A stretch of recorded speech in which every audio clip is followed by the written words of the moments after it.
Let's move into our number 2 ranked tight end, Colston Loveland out of Michigan. Keen and I had him number 2. Carson had him number 1 in this class. So Carson, get right into it. All right, boys, here we go. Here we go. Before I catch a whole bunch of flack, it might sound like I'm just trying to cower down, but I really don't love him that much.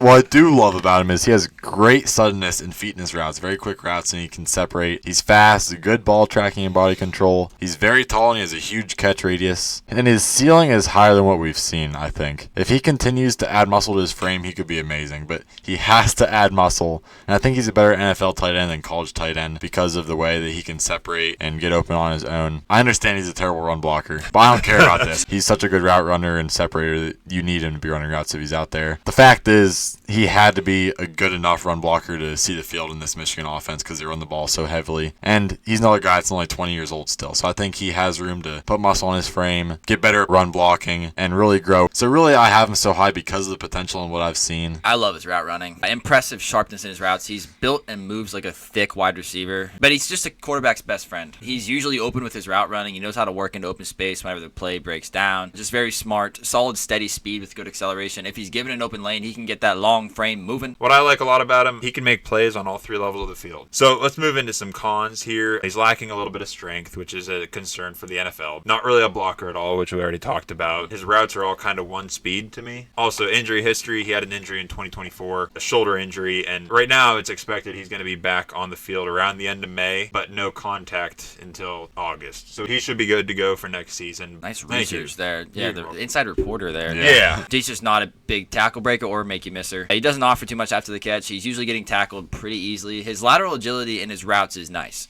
but it somehow goes to shit after the catch. The biggest thing that I despise about him, he's just so damn weak. When he faces physicality, he gets dominated, and that's going to get worse in the NFL. Contested catches, he's 2 for 10. So I don't love this guy as much as you may think I do, but I just don't love Tyler Warren. Summary comp: tall, thinner, and athletic receiving tight end. And then I have 3 comps here. My floor, I think, for him is Tyler Eifert. My ceiling, if he puts on muscle and learns how to run block, almost to the George Kittle level. And then I think more realistic of what's actually going to happen here, I think he's going to end up to be more of like a Darren Waller type. I was caught in the middle of a railroad track.